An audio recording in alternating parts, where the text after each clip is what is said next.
Rome to his trusty lieutenant Sejanus. An ironic choice, as it was Sejanus who had murdered Drusus in the first place.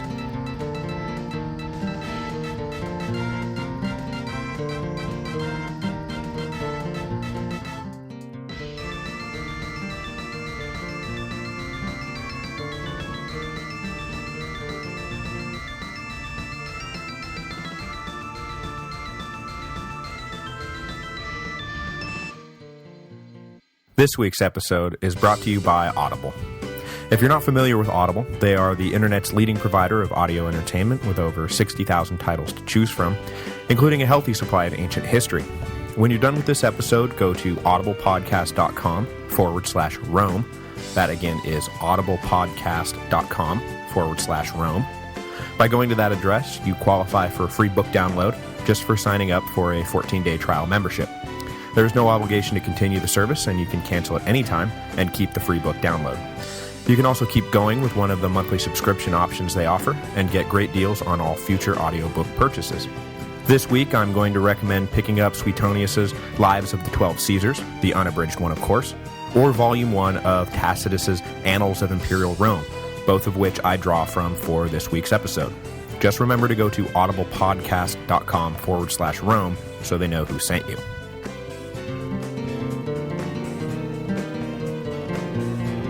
Hello, and welcome to the History of Rome. Episode 58, Partner of My Labors. Last week, we followed the aborted career of Germanicus, who died under mysterious circumstances in 19 AD. Whether the charges were true or not, Tiberius was widely believed to have played a role in the death of the popular young prince, and the emperor's popularity with the people suffered as a result. Never personable to begin with, Tiberius did not enjoy the kind of respect Augustus had garnered so naturally. With the death of Germanicus, the distance between the emperor and his people only widened. But even still, through these early years, Tiberius was a prudent and dedicated ruler. He had taken to heart Augustus's injunction not to embroil the empire in foreign wars, and did his best to resolve border disputes peacefully without resorting to the kind of military adventurism that Germanicus pursued with such zeal. The money saved by not having to keep up active campaigns on numerous fronts was spent elsewhere, improving the infrastructure of the empire and the efficiency of its governing apparatus. But that does not mean that Tiberius enjoyed his work.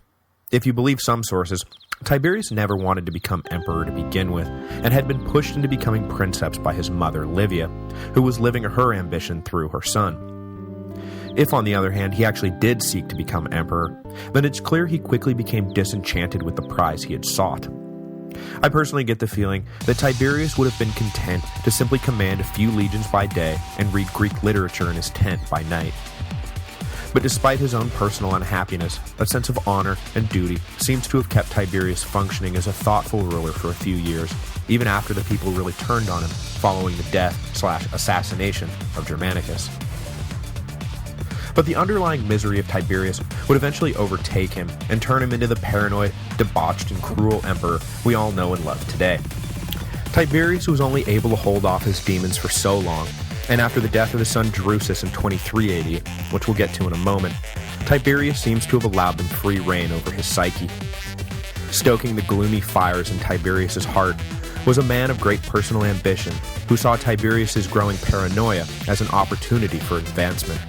The prefect of the Praetorian Guard, Lucius Sejanus.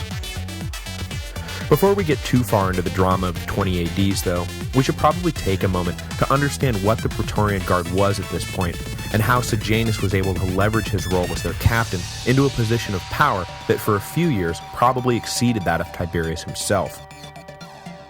I mentioned the Praetorians thus far only in passing, but as they will play a key role in practically every important episode for the next few centuries, they are worth taking the time to understand. The Guard had existed in various incarnations going back to the 200s BC, and was generally understood to be little more than an elite cohort of soldiers who served as bodyguards for a general. The name Praetorian is derived from the Latin word praetorium, which was the name for the general's tent within a legionary camp, around which these elite soldiers would be stationed. During the Civil Wars, the major figures involved all had cohorts of Praetorian Guards serving them, but it wasn't until Octavian emerged triumphant that a single, quote, Praetorian Guard emerged as a formal institution within the state. During the reign of Augustus, the Guard were stationed in and around Rome and were used as a combination police force, intelligence service, and, of course, bodyguard for the imperial family. Augustus set their number at 9 cohorts of 500 men each, which he later upped to 1,000. But, conscious of appearances, he did not station them at a central base within Rome. Instead, he scattered the men in lodgings throughout Italy. Augustus wanted their presence known and felt, but not so much so that it put lie to his claims of republican legitimacy. So at any given time, only 3 cohorts would be on active duty in the capital itself. During the Augustan period, the Praetorian was a fairly benign force. It seems to have grown aware of the power it could easily possess if it simply pushed a little. Tiberius really gave them a glimpse of the apple when he decided to eschew Augustus's policy of keeping the troops scattered and instead lodged them in a single barrack just outside of Rome. At the same time, he upped their ranks by 3 more cohorts, bringing their total to some 12,000 men.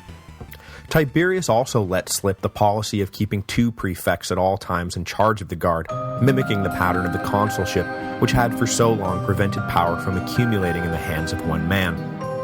The first man to serve as sole prefect, the aforementioned Sejanus, had a ruthless Machiavellian personality, and from this point on, the Praetorian became a political force as well as a military one. Ostensibly, the Guard relied upon the emperor for their status, and as such, should remain perfectly loyal to him. But in practice, Tiberius and all of his successors found that it was far more the other way around. The emperor relied upon the Praetorian for his position. As such, the Guard began to wield something of a de facto veto over state affairs. Because what was the emperor going to do? Cross them? They guarded the imperial family while they slept. For the next few hundred years, the Praetorian Guard would sit fat and comfortable in roomy barracks with their double pay and lax discipline and dare anyone to challenge them. Anytime they took a dislike to a sitting emperor, they would simply assassinate or depose him and elevate a man they thought would treat them better. They went so far at one point as to actually auction off the job of emperor to the highest bidder after murdering the previous occupant of the office. This model of using the monopoly they held on the use of force within Rome to maintain their own status and push their own agenda was invented by Lucius Sejanus, a man who, at his height, was arguably the most powerful man in the empire. Sejanus was born into the equestrian class, the socioeconomic level just beneath that of the senatorial class.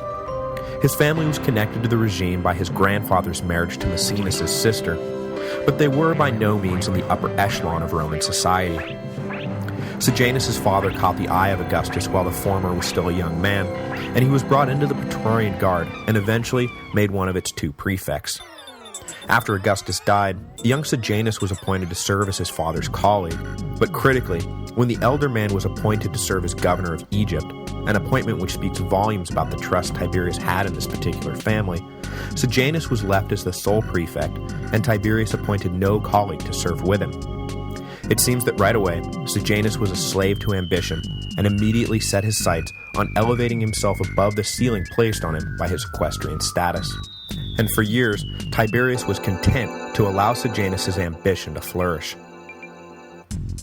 Now, what exactly Sejanus was ultimately aiming for has been a topic of great debate over the years.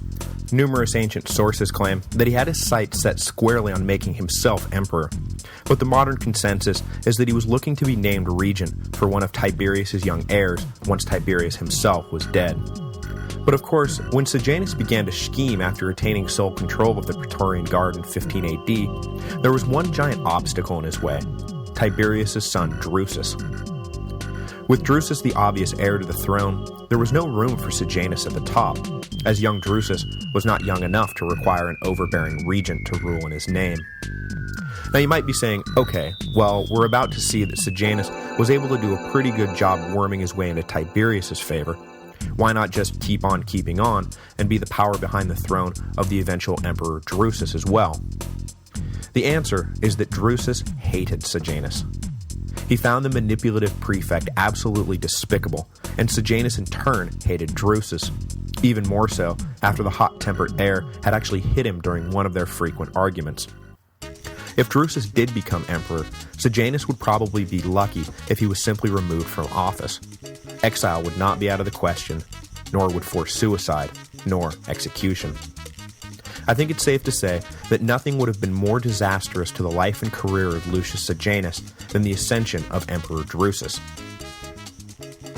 While he was wondering how to get around Drusus, Sejanus was also thinking about how to get around the fact that he was merely an equestrian and had likely risen as high as his status would ever permit.